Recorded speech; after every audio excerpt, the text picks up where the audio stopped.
아멘.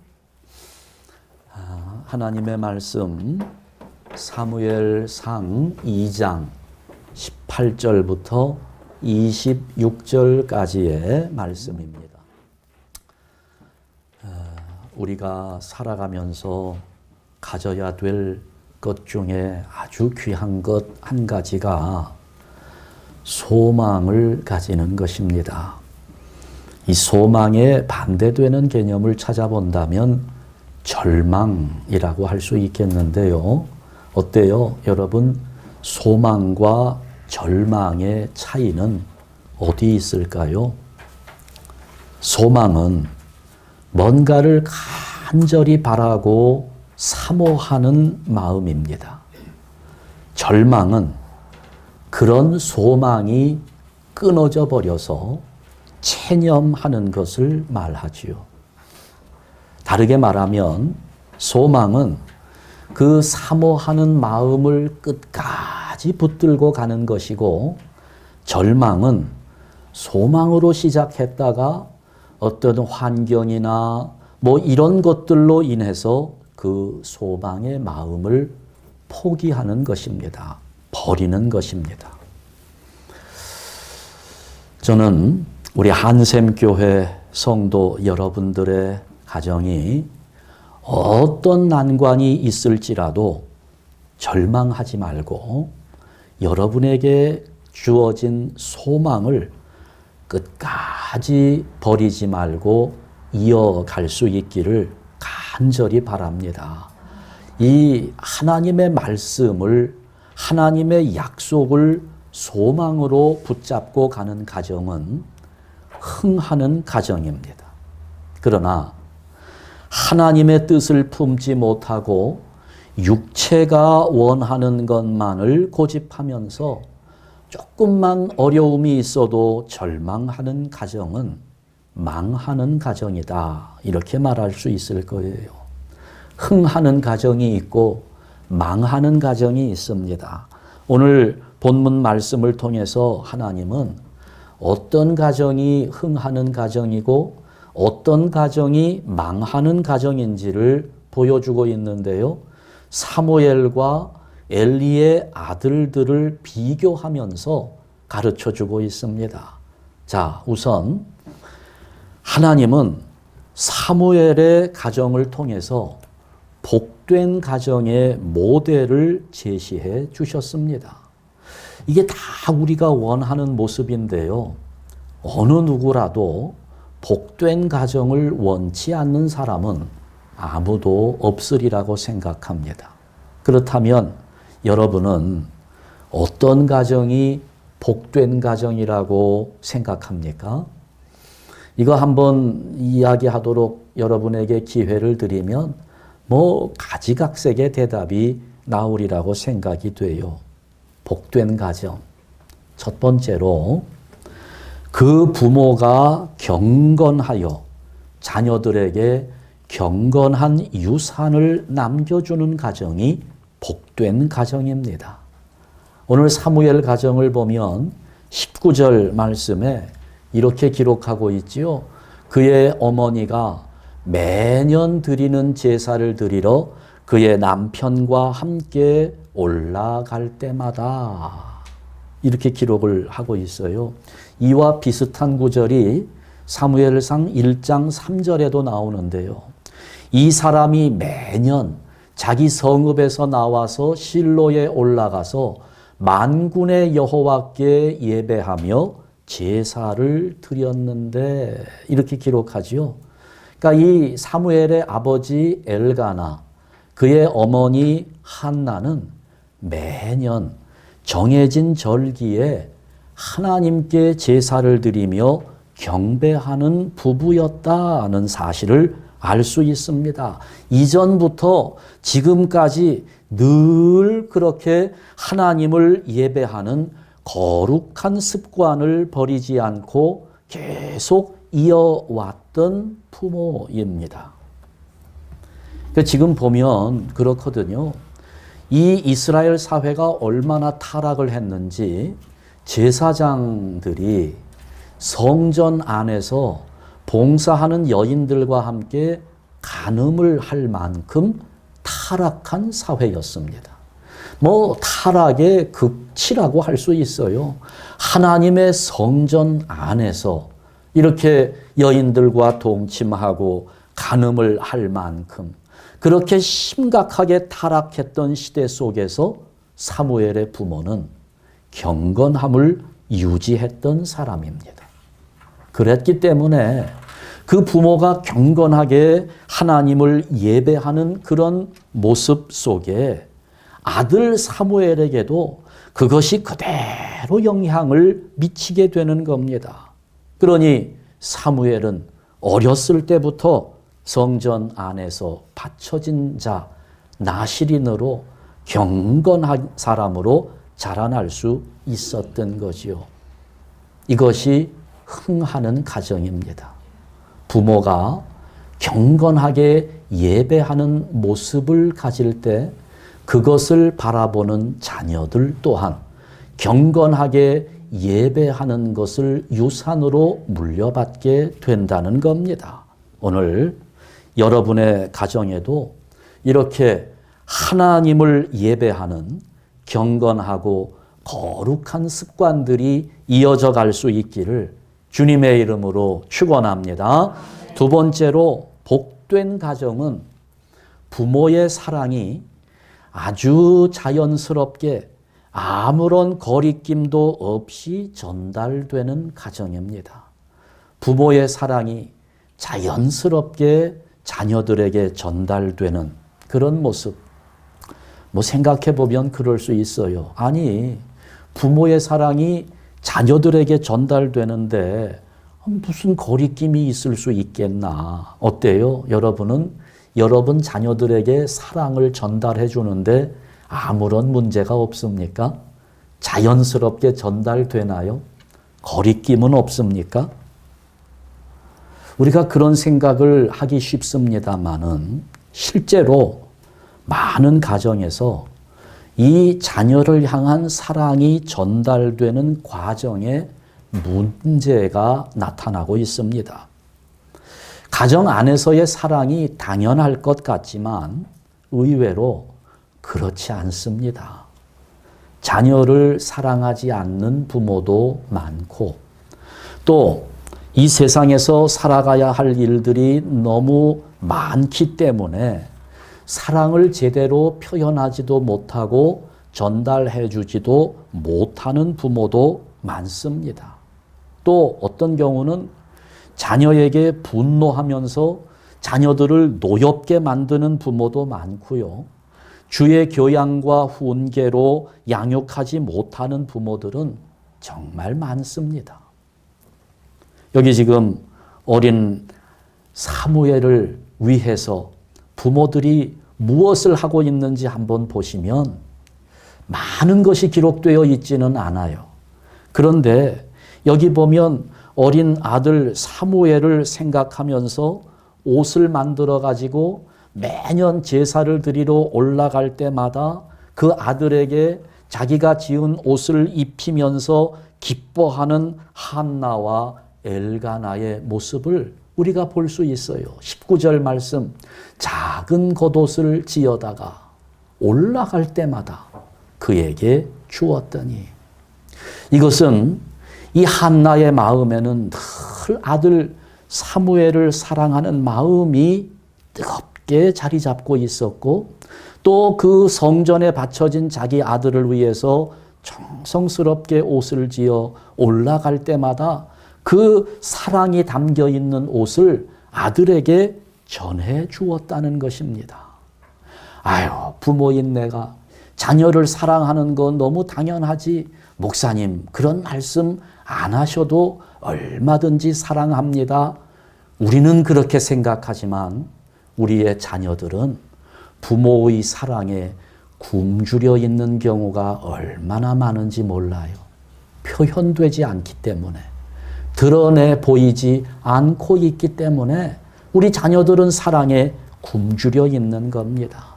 우리 한샘교회 성도 여러분들의 가정은 여러분들의 자녀로 하여금 부모의 사랑에 굶주리지 않도록 하시기를 바랍니다. 그래야 복된 가정이 될 수 있고 흥하는 가정으로 성장하게 되는 것입니다. 세 번째, 복된 가정은 자식이 부모의 기업이 되고 감사와 기쁨이 되는 가정입니다. 시편 127편 3절 말씀을 보면 아주 중요한 말씀인데요. 다 같이 읽습니다. 자식들은 여호와의 기업이요 태의 열매는 그의 상급이로다. 아멘. 자식이 뭐라고요? 상급이래요. 그러면 자식이 자랑스럽다는 말일까요? 부끄럽다는 말일까요? 자랑스럽죠. 여러분은 그렇습니까? 여러분의 자녀가 자랑스럽습니까? 그런 경우도 많지요. 많은. 이게 세월이 흘러가면서 그렇지 못한 경우들이 참 많습니다. 복된 가정은 자녀가 부모의 기쁨이 되고 부모의 자랑이 되는, 자녀가 내 인생의 결론으로서 상급으로 느껴지는 그런 가정이 복된 가정이라고 볼 수 있는 거예요. 18절 말씀해 보니까 어린 사무엘이 어렸을 때 세마포 에봇을 입고 뭘 했다고 합니까? 여호와 앞에서 섬겼다고 기록하고 있어요. 지금 사무엘은 엘리 제사장 밑에서 생활하고 있습니다. 배우고 있어요. 이 엘리 제사장은 부패한 제사장이었습니다. 그런데 그 부패한 제사장 밑에서도 사무엘은 그 부패함을 따르지 않고 경건하고 거룩하게 자라나고 있는 겁니다. 그러니 그 어린 사무엘을 바라보는 그 어머니의 마음에는 기쁨이 있었고 자랑스럽고 하나님께 감사의 제목이 넘쳐나는 거 아니겠습니까? 여러분은 자녀들이 어떻게 살아가는 게 여러분에게 자랑거리로 여겨질 것 같습니까? 공부 잘해서 장학금 받고 1등하고 그러면 대부분 좋아하면서 자랑하지요.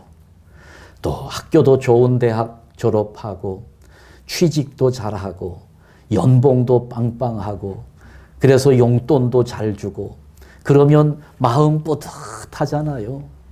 여러분, 그런데 저쪽 동부에 사시는 어떤 분, 객관적으로 사람들이 평가할 때 성공했다라고 보이는 한 분이 그런 고백을 합니다. 자기는 정말 자식들을 위해서 열심히 살았답니다. 두 가지를 목표하면서, 하나는 최고의 교육을 시키리라. 또 하나는 내가 열심히 돈을 벌어서 자녀들에게 많은 유산을 남겨주리라 해서 열심히 일했답니다. 그래 정말 이분이 일남 이녀 세 자녀를 양육하는데 세 자녀 다 인류 명문대학 대학원까지 졸업하도록 교육을 시켰고 또 자기 또 열심히 일해서 돈도 많이 벌었습니다. 자녀들에게 줄 유산도 상당히 모아놓았답니다. 그런데 이분 하시는 말씀, 자기의 인생이 너무 후회가 된다는 거예요. 자식들이 행복해지기를 바라는 마음에 최고의 교육을 시켰고 많은 재물을 모아두었는데 자기가 모아둔 그 재물 때문에 일남, 이녀, 삼남매 자녀들이 서로 간에 원수가 되었다는 겁니다. 서로 만나지도 않고 연락도 하지 않고 혹여라도 만나는 기회가 있으면 싸우는데 누가 더 많은 유산을 가져가야 될 것인가? 제일 큰 딸은 자기가 장녀니까 제일 많이 가져야 된다고. 둘째 아들은 자기가 아들이니까 더 많이 가져야 한다고. 싸우면서 원수가 되었다는 거예요. 그분이 그럽니다. 이 재물이 너무 보기가 싫대요. 차라리 없어졌으면 좋겠다는 겁니다. 이런 말씀드리면 어떤 분은 그래요. 목사님, 그래도 자녀들이 원수가 되는 한이 있어도 돈 좀 벌어봤으면 좋겠어요. 돈 좀 만져봤으면 좋겠어요 하는 분들이 있는데, 여러분 어리석은 생각하지 마세요. 돈은 우리로 하여금 행복하게 느낄 수 있도록 만들어주지 못합니다. 오히려 서로 간에 원수가 되게 하고 우리의 관계를 불편하게 만든다는 사실입니다. 오늘 우리 한샘교회 성도 여러분들의 가정에서는 여러분의 자녀가 하나님을 잘 섬기는 모습 때문에 우리의 마음이 기쁘고, 그래서 저 자녀가 내 인생의 결론인데 나에게는 하나님이 상급으로 주신 선물이구나 생각하며 기뻐할 수 있는 복된 가정 될 수 있기를 주님의 이름으로 축원합니다. 그 다음에 또 한 가지, 복된 가정은 하나님의 돌보심이 있는 가정입니다. 하나님이 돌보시는 가정이에요. 20절 말씀을 보면 엘리가 엘가나와 그의 아내에게 축복하여 이르되, 이렇게 매년마다 이 한나가 사무엘이 입을 옷을 지어가지고 정성스럽게 와서 입히고 기뻐하고 감사하는 모습을 보면서 엘리 제사장이 좀 타락한 제사장이지만 그 모습이 참 귀하게 보였는지 이 한나를 축복하는 겁니다. 여호와께서 이 여인으로 말미암아 내게 다른 후사를 주사 이가 여호와께 간구하여 얻어 바친 아들을 대신하게 하시기를 원하노라. 이렇게 축복을 해 주었습니다. 그랬더니 어떻게 됩니까? 21절, 여호와께서 한나를 돌보시사.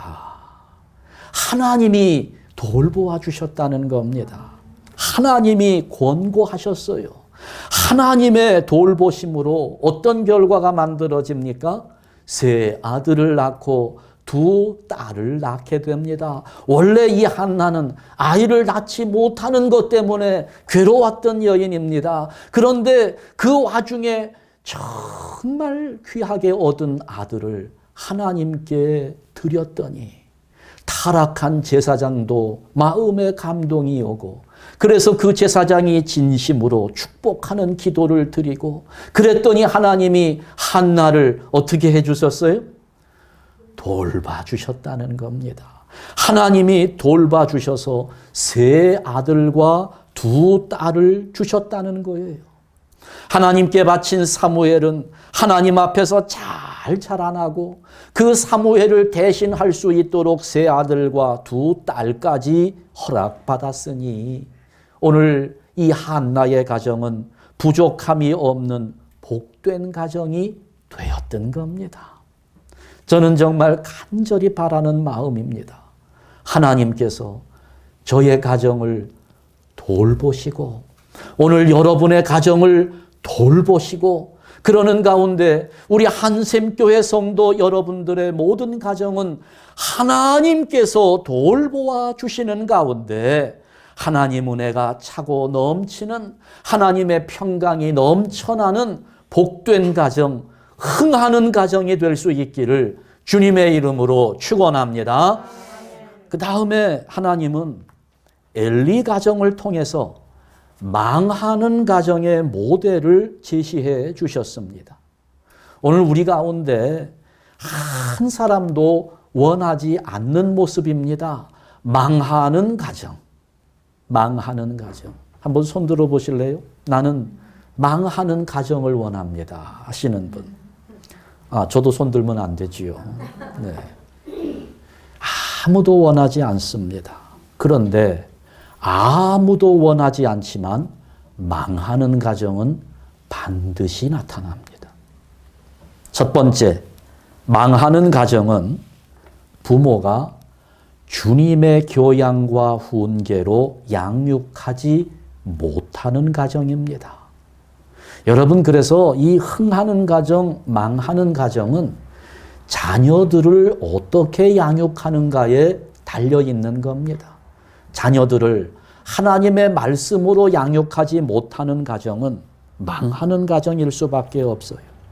내 자녀가 하나님의 뜻이 아닌 길로 걸어가고 있는데 그러면 부모로서 어떻게 하든지 그 자녀를 막아서야 되는데 그걸 하지 못하는 거예요. 이렇게 보면 마음이 없어서가 아니라 요즘에는 자녀들이 말을 잘 듣지 않습니다. 자녀들을 훈육할 수 있는 부모의 권위가 땅에 떨어져 버렸어요. 왜 그럴까요? 예전에는 아버님이 한번 말씀하시면 어머니가 한번 말씀하시면 꼼짝 못하고 들었는데 요즘은 부모의 권위가 땅바닥에 떨어져 버렸습니다. 자녀들이 말을 듣지 않아요. 왜 그럴까? 엘리의 가정이 그랬거든요. 엘리가 자녀들을 가르치는데 자녀들이 아버지의 말을 듣지 않습니다. 그 아버지가 보통 아버지가 아니에요. 대제사장입니다. 이스라엘을 다스리는 사사였습니다. 뭐 오늘날로 치면 대통령이라고 해도 괜찮아요. 굉장한 자리에 앉아있는 위엄을 갖춘 아버지인데 그 아버지의 말을 잘 듣지 않습니다. 왜 그랬을까요? 사무엘상 2장 29절 말씀에 그 이유가 나와 있습니다. 여기서 뭐라고 지적합니까? 하나님께서 하나님의 사자를 보내서 엘리의 잘못을 지적하는 겁니다. 너희는 어찌하여 내가 내 초소에서 명령한 내 제물과 예물을 밟으며 네 아들들을 나보다 더 중히 여겨. 어떻게 했다고요? 자녀를 너무 중하게 여겼다는 거예요. 자녀들을 너무 위해 주었다는 겁니다. 누구보다도요. 하나님보다도 더 위해 주었습니다. 하나님보다도 자녀들을 더 섬긴 겁니다. 그러다 보니 자녀들이 어떻게 되었다고요? 부모의 권위도 무시할 만큼. 그럴 밖에요. 부모가 지금 나를 하나님보다 더 높여주는데 부모보다 내가 더 높다고 생각하는 거 아니겠습니까? 집에서 키우는 강아지도요. 지 비위만 맞춰주고 해달라는 대로 다 해주게 되면 이 강아지들이 교만이 하늘을 찌르게 됩니다. 지 자리가 어딘지도 잘 몰라요. 지금 엘리의 가정이 그런 겁니다. 너무 자식들을 위해 준 거예요. 여러분, 그렇게 되면 우리가 우리의 자녀들이 너무 귀하다고 해서 하나님보다 더 소중하게 여기고 하나님보다 더 귀하게 여기게 되면 하나님께서는 자녀들 앞에서 부모의 권위를 높여주시지 않습니다. 그러면 그렇게 중요하게 여기고 애지중지하던 자녀들에게 모욕을 당하게 되는 겁니다.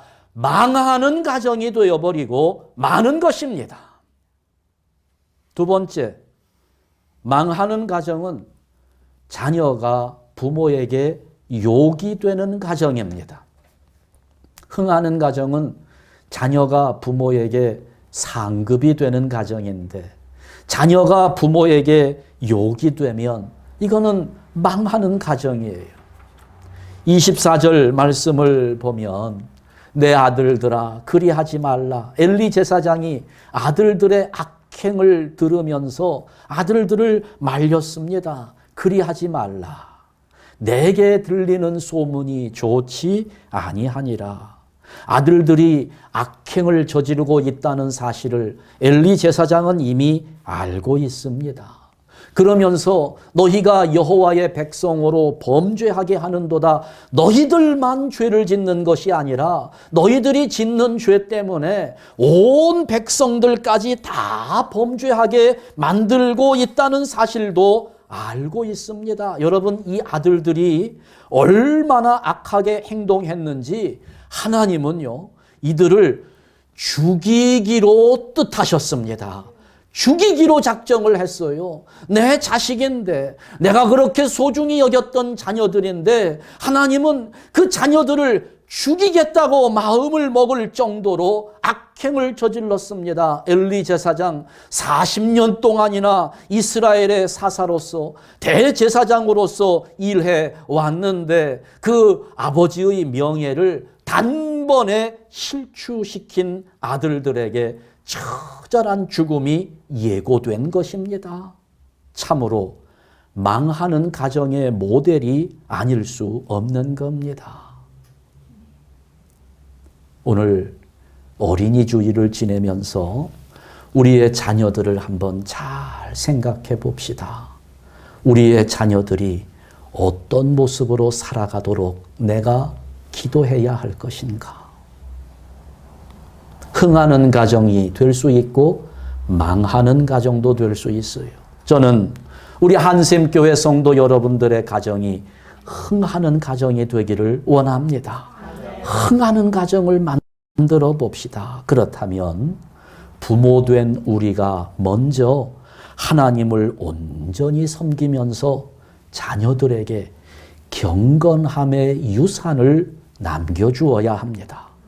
내가 먼저 경건하게 예배드리면서 자녀들에게 그 모습을 보여주어야 하고, 내가 먼저 간절하게 기도하면서 자녀들에게 그 기도하는 모습을 보여주면서 예배를 훈련하고 기도를 훈련하고, 돈 많이 벌지 못해서 많은 유산 물려주지 못했다 할지라도 흥하는 가정 될 수 있습니다.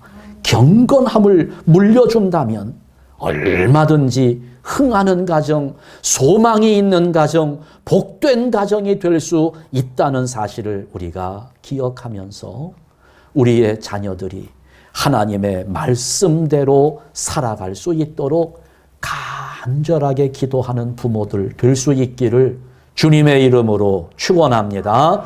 기도하겠습니다.